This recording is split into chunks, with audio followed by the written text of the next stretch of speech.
সোজা চলে আসলাম হোটেল আরিশা। অত্যন্ত গ্রামীণ পরিবেশে হোটেলে আমরা খাওয়া দাওয়া করছি। এখানে আছে, প্রথমে শুরু করলাম মুরগি দিয়ে ভোজ করবার আগে শুরু করলাম করলা ভাজি দিয়া। মুরগি দাও। আমার বন্ধু মুরগির পুনর্জন্মের আগে যেটা থাকে ডিম, আর আমি আমার জন্য মুরগি।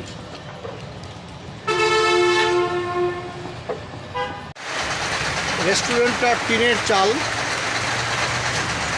বৃষ্টি শুরু হয়ে গেছে এবং আপনারা টিনের চালের শব্দ শুনতে পাচ্ছেন। কি মিষ্টি মধুর ছন্দময় শব্দ, বৃষ্টিতে একাকার।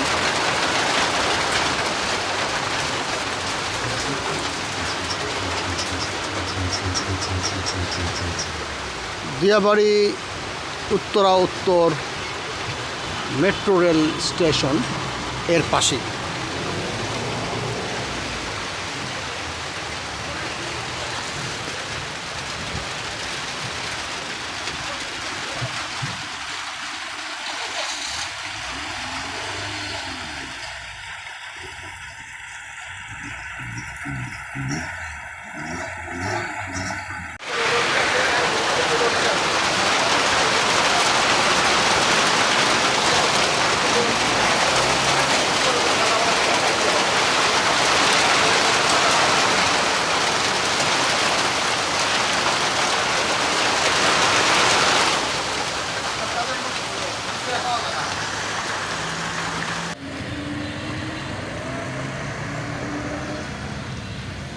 মেট্রো রেলের পাশে একটি মসজিদ, টিনের মসজিদে নামাজ পড়লাম। নামাজ পড়ে একটু ঘুরে দেখছি এখানকার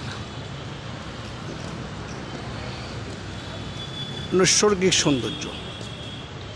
এই যে আপনারা দেখতে পাচ্ছেন, এখানে মেট্রো রেল থেমে আছে এবং বিশাল স্টেশন উত্তরা উত্তর। এটা কি থেমে আছে নাকি একটু পরে মুভ করবে বুঝে উঠতে পারছে না। আমার মনে হয় এটা এই উত্তরা উত্তর এটা শেষ স্টপেজ স্টেশন, শেষ স্টেশন। এখানে হয়তো গাড়ির যিনি চালক, রাসেল গাড়ির যিনি চালক এখান থেকে বোধহয় ট্রান্সফার করে, মানে সামনে থেকে নেমে আবার হাঁটতে হাঁটতে হাঁটতে হাঁটতে এই ইঞ্জিনে বসে এখান থেকে আবার চলে, এখান থেকে আবার যায় মতিঝিলের দিকে। এই খুবই দ্রুততম সময়ের মধ্যে উত্তরা উত্তর থেকে আবার মতিঝিল যাবে। মাঝখানে অনেকগুলো স্টেশন আছে। আপনারা যারা মেট্রো রেলে চড়েছেন তারা বুঝতে পারবেন সম্পূর্ণ শীতাতপ নিয়ন্ত্রিত এবং সেখানে আরামদায়ক ভ্রমণ। অনেক সময় সিট পাওয়া যায় না, অনেক সময় পাওয়া যায়, কিন্তু খুবই দ্রুত সার্ভিসের জন্য এই মেট্রো রেলের কোনো তুলনা হয় না। এটা হচ্ছে সেই দিয়াবাড়ি উত্তরা উত্তর মেট্রো রেল স্টেশন। আমরা এখন একটু একটা আইএফআইসি ব্যাংকের শাখায় ঢুকবো। আমরা আসছি দিয়াবাড়ি। ওই যে কথায় আছে না, আইএফআইসি ব্যাংক আমার ব্যাংক। লাল টুকটুকে কাপে আমার লাল জামার সঙ্গে ম্যাচ করে, সঙ্গে বন্ধু আছে, বন্ধুও চা খাচ্ছে। বন্ধু চায়ের চুমুক দাওনি এখনো?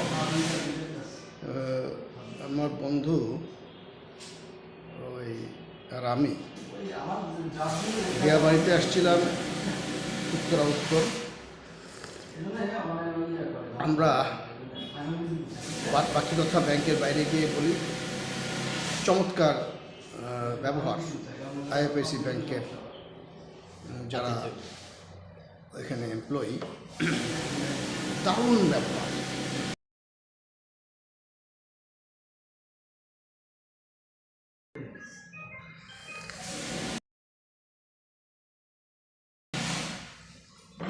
আমার দোস্ত আবার এই কফি খায়, চা খাইতে চায় না।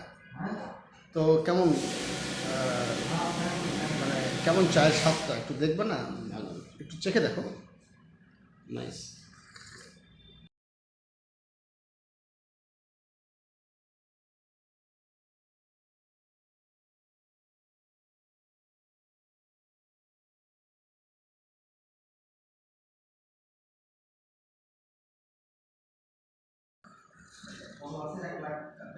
এই যে আমার এই কাপের সঙ্গে দেখো, এই যে শার্টের সঙ্গে কাপ মিলে গেছে না, আর ওই আইপিএসের লোগোর উপরের অংশটাও কিন্তু লাল, আর নিচেরটা গ্রিন। গ্রিন মানে তো তুমি বোঝো, আমি ব্যাখ্যা করে আর কিছু বললাম না। এই চাটা আমি পুরো খাওয়া পর্যন্ত বুঝিয়ে থাকবে।